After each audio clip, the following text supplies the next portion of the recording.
DKIM, DMARC setup, outsourcing email tech. Outbound email got harder because the inbox got stricter. If you run outbound at any real volume, you've felt the shift. Inboxes are less forgiving, and good enough email setup no longer holds. In 2025, roughly 46 to 47% of global email traffic is classified as spam or unwanted, and about 176 billion spam emails are sent every day. So mailbox providers are trained to distrust anything that looks even slightly off. That's why DKIM and DMARC aren't just security acronyms anymore.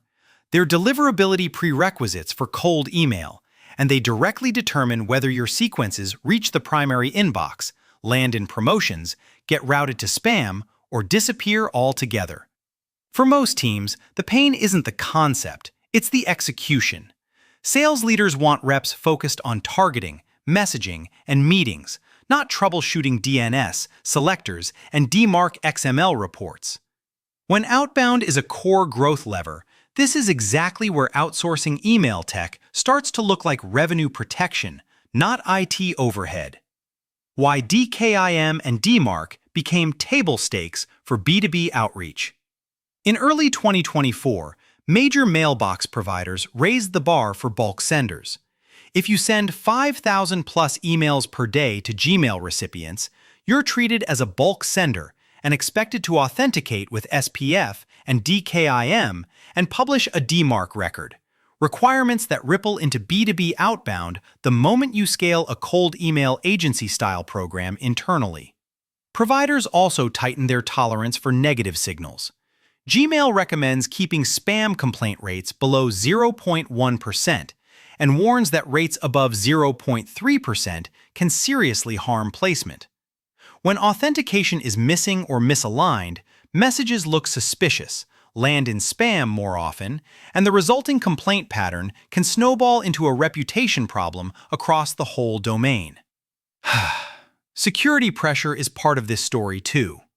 Business email compromise, BEC, drove about $2.8 billion in reported losses in 2024, nearly $8.5 billion from 2022 to 2024, and spoofing is a common tactic. DMARC enforcement makes spoofing harder, which is why mailbox providers increasingly treat authentication as a trust signal, not a nice-to-have. A practical refresher: SPF, DKIM, and DMARC in plain English. Think of SPF as who's allowed to send, and DKIM as proof this message is authentic. SPF publishes which servers can send on behalf of a domain, while DKIM adds a cryptographic signature that receivers can verify against a public key in DNS. For B2B outbound, DKIM is especially important because it's a strong integrity signal when filters are deciding whether your cold outreach deserves inbox placement.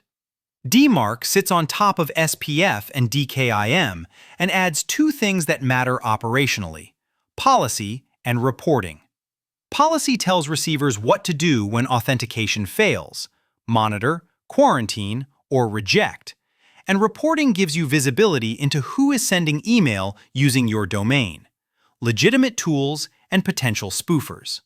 The catch is alignment. It's not enough that SPF or DKIM passes somewhere. The passing identity must align with the visible from domain your prospect sees. That part trips teams up. In sales terms, SPF, DKIM, DMARC are not setup tasks. They're gating mechanisms for pipeline. If you're a B2B sales agency, an SDR agency, or an internal outsourced sales team that lives on outbound, these records determine whether your best performing copy even gets a chance to compete. The outsourcing blueprint: keep strategy in-house, hand off the plumbing. The teams that win treat email authentication like revenue infrastructure. Assign clear ownership, review it regularly, and tie it to outcomes.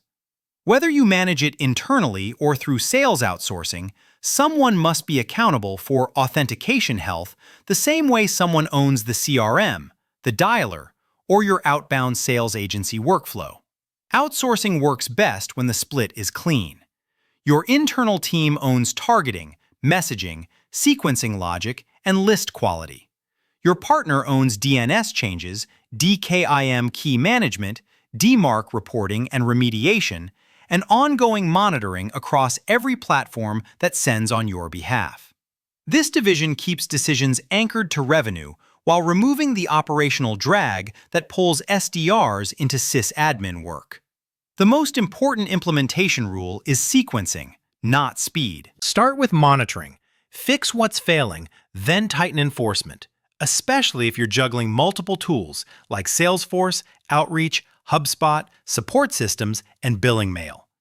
Outsourcing accelerates this safely because specialists already have playbooks for the edge cases that break legitimate mail when policies get strict. If outbound email drives pipeline, DKIM and DMARC aren't IT tasks, they're revenue controls, and misconfigurations quietly tax every sequence you send. Best practices that protect your brand and improve inbox placement. First, separate risk. We generally recommend using a dedicated outbound subdomain or a dedicated outbound domain for cold sequences instead of sending from your primary corporate domain. This lets you move the outbound domain through DMARC enforcement first, protecting your marketing and transactional streams while your team iterates on volume, messaging, and list hygiene. Second, take authentication seriously at the key level.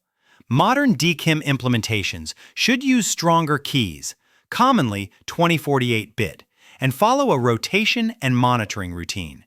It's not glamorous, but it reduces the chance that a subtle configuration drift turns into a deliverability cliff when providers change filtering behavior. Third, reduce the behaviors that create complaints. Even perfect authentication can't save a bad list or a spammy sequence, and the complaint thresholds are tight.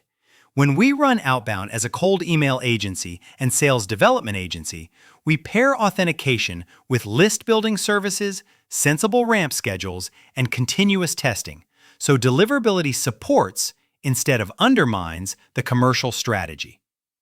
Common DKIM DMARC mistakes that quietly kill pipeline. The most common failure mode is incomplete sender inventory.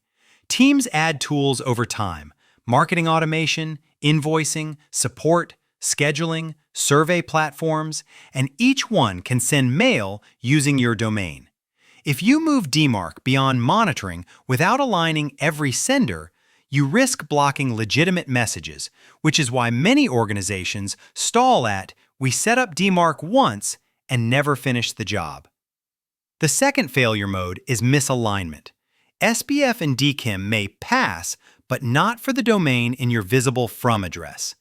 DMARC evaluates alignment, and misalignment can cause a DMARC fail even when a system is technically authenticated.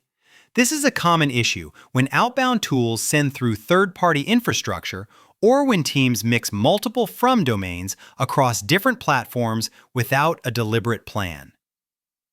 The third failure mode is lack of operational ownership. DMARC adoption among top domains reached 47.7%, but enforcement still lags. Only 5.2% of analyzed domains are at P=reject, meaning many brands are still exposed to spoofing and leaving deliverability gains on the table.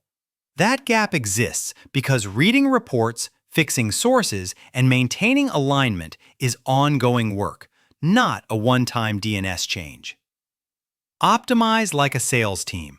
Tie deliverability to meetings, not just pass rates. Deliverability work can't live in a vacuum.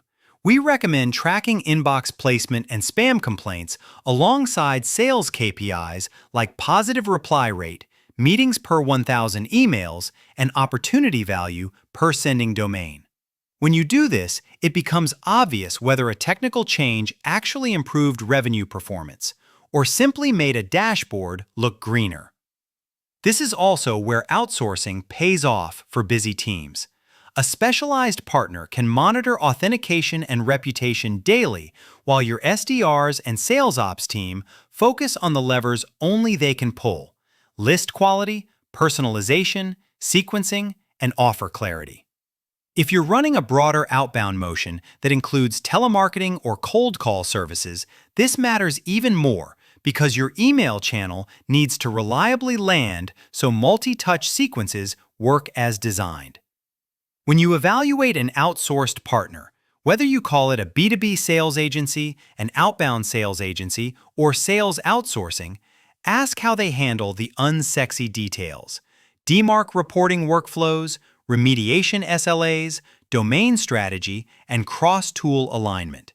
At SalesHive, we've seen how small authentication gaps can tax every campaign, which is why we treat email infrastructure as part of the engine that books meetings, not a separate IT project.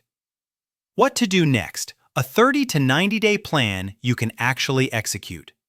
This week, start with an audit that's built for action.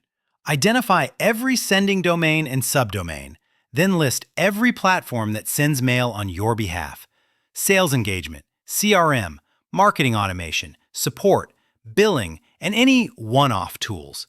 Your goal is simple: get to a complete map of sending sources so you can align SPF, DKIM, and DMARC without breaking critical workflows. Then, de-risk enforcement by choosing a dedicated outbound domain or subdomain and rolling it through DMARC maturity first.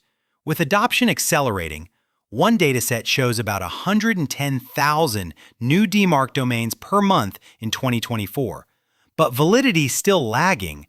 Only about 33.4% of over 1 million examined websites had a valid DMARC record. Teams that implement correctly are creating a real competitive edge in inbox placement and trust.